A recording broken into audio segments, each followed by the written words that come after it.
día de los ácimos, cuando se sacrificaba el Cordero Pascual, le dijeron a Jesús sus discípulos: ¿dónde quieres que vayamos a prepararte la cena de Pascua? Él envió a 2 discípulos diciéndoles: id a la ciudad, os saldrá al paso un hombre que lleva un cántaro de agua. Seguidlo, y en la casa a donde entre, decidle al dueño: el maestro pregunta, ¿cuál es la habitación donde voy a comer la Pascua con mis discípulos? Os enseñará una habitación grande en el piso de arriba, acondicionada y dispuesta. Preparadla allí. Los discípulos se marcharon, llegaron a la ciudad, encontraron lo que les había dicho y prepararon la Pascua. Mientras comían, tomó pan y, pronunciando la bendición, lo partió y se lo dio, diciendo: tomad, esto es mi cuerpo. Después tomó el cáliz, pronunció la acción de gracias, se lo dio y todos bebieron. Y él les dijo: esta es mi sangre de la alianza que es derramada por muchos. En verdad os digo que no volveré a beber del fruto de la vid hasta el día que beba el vino nuevo en el reino de Dios. Después de cantar el himno, salieron para el monte de los olivos. Palabra del Señor. Gloria a ti, Señor Jesús. Hoy celebramos la solemnidad del Corpus Christi, por lo menos en algunos países, dado que en otros todavía mantienen la tradición de celebrarlo en el jueves. Pero en países como España, por ejemplo, es hoy domingo. Quisiera hacer una catequesis un poco más amplia de lo normal, porque la Eucaristía vuelve a ser una cuestión conflictiva, por muchos motivos. En realidad, lo ha sido siempre. Cuando Jesús habló de la Eucaristía y dijo que había que comer su carne y beber su sangre, muchos se escandalizaron y se marcharon.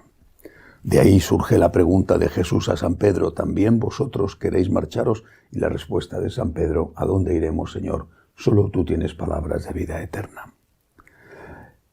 ¿Qué tenemos que tener muy claro los católicos para poder defender, para poder honrar debidamente la Eucaristía?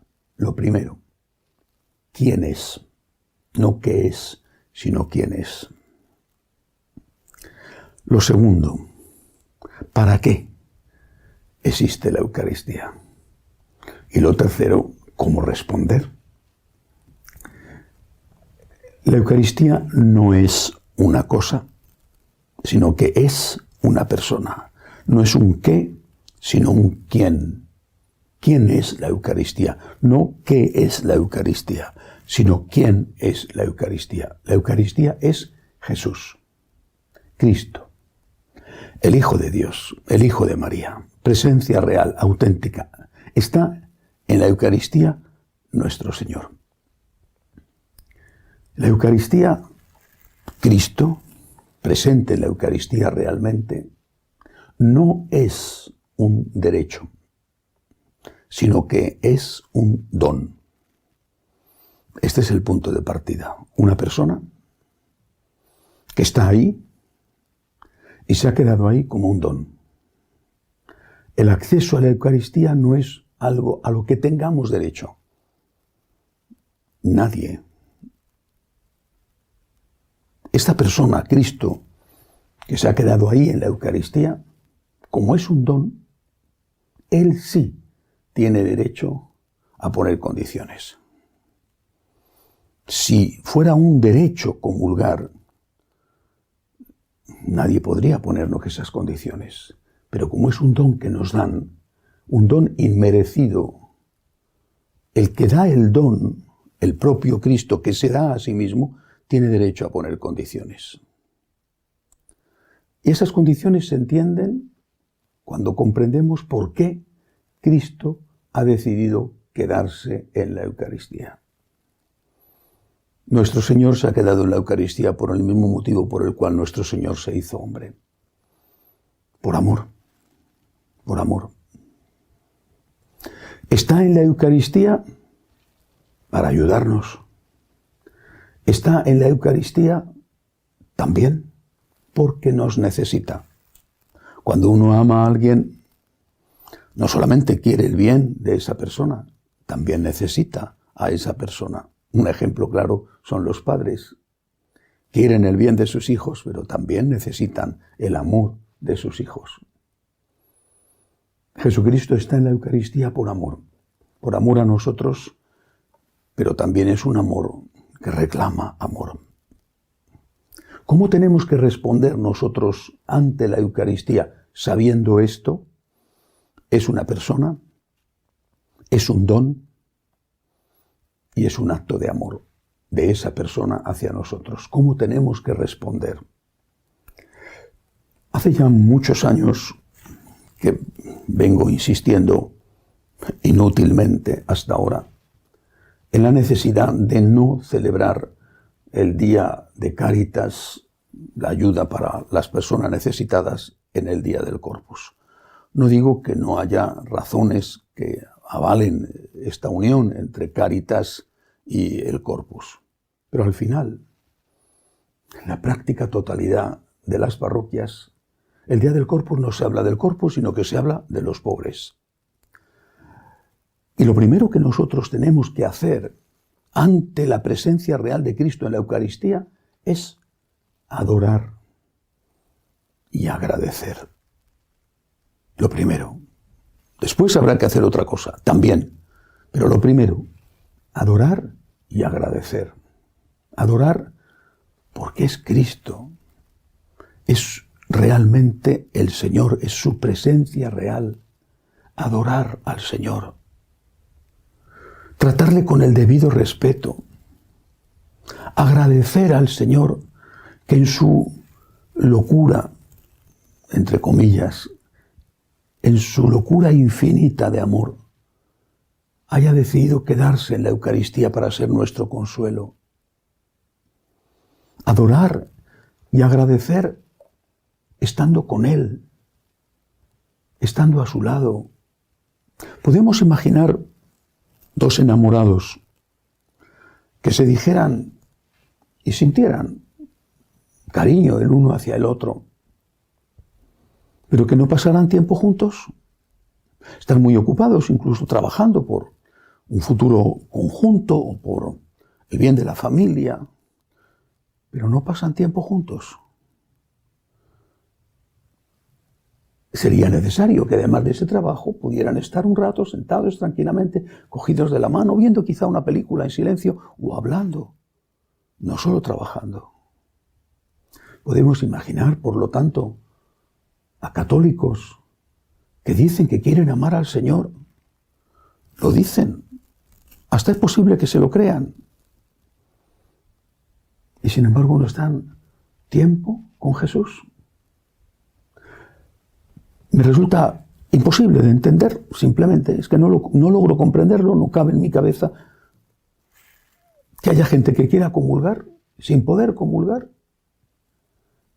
y armen grandes batallas para comulgar y luego no vayan a estar un rato acompañando al Señor presente en el sagrario. Quieren lo que se les prohíbe y no aceptan lo que se les permite. ¿A alguien se le ha prohibido alguna vez que vaya a rezar a la iglesia? Dirás, bueno, es que además de rezar quiero comulgar. Puedo entenderlo. Pero si no rezas, si no vas a estar con Él, ¿no será esa la señal de que no le amas y que de verdad lo único que quieres es hacer algo por el motivo de que te lo prohíben? El Señor está en el sagrario. Es realmente Cristo. Se ha quedado por amor a nosotros, pero también nos necesita. Por eso, lo primero que tenemos que hacer es adorar y agradecer. Y agradecerle con nuestra compañía. El amor a la Eucaristía empieza con la adoración. Empieza con la compañía. Empieza estando a su lado, como aquella María de Betania que estaba a su lado escuchando sus palabras mientras su hermana se afanaba y al final Jesús regañó a Marta y le dijo a Marta que María había elegido la mejor parte. Luego, naturalmente, nuestro amor al Señor, nuestro agradecimiento al Señor pasa por las obras de caridad. Por supuesto. ¿Cómo podemos amar a Dios si no amamos a los hermanos? No tiene sentido. Es absurdo. Pero lo primero, adoración, compañía, agradecimiento. Y lo segundo, obras de caridad. El amor a Dios manifestado a través del amor al prójimo. Vuelvo a poner el ejemplo. ¿Haces mucho por tu familia y no pasas un tiempo con ella? Dices que quieres a tu mujer y no le dedicas un rato, de vez en cuando por lo menos, a poder estar a su lado, o al revés. La Eucaristía es el Señor. Es un don que se haya quedado ahí. Y este don inmenso reclama de nosotros, como un derecho que Dios tiene sobre nosotros, reclama de nosotros adoración y agradecimiento. Por último, como es un don, y el que puede poner las condiciones es el que da el don, esas condiciones no están ligadas al sexo, no están ligadas al dinero, a la raza. Puede comulgar el hombre y la mujer, el blanco y el negro, el rico y el pobre. Están ligadas a la relación con Él, como debe de ser y como es natural. Si no estás en gracia, ¿cómo vas a comulgar? Es decir, si estás enfadado con alguien, ¿cómo vas a darle un abrazo a ese alguien? Quita primero los motivos del enfado. Pídele perdón primero. Y después vas y comulgas. ¿A alguien le parecería normal que se acercara a tener una buena relación contigo una persona que está haciendo daño a tu hijo? No le dirías, deja de hacer daño a mi hijo. Y después hablamos, nos entendemos. Pero mientras que estás haciendo daño a una persona a la que yo amo o a mí mismo, ¿cómo nos vamos a entender? Comulgar significa estar de acuerdo en lo que la Iglesia enseña y estar en comunión con Cristo, en comunión con la Iglesia, con sus enseñanzas, que son las enseñanzas de Cristo, y en comunión con Cristo, estando en gracia de Dios. Tratemos a Jesús Eucaristía como quien es una persona. Está ahí por amor, necesita nuestro amor y tiene derecho a que le adoremos, a que le acompañemos, a que le amemos. Que así sea.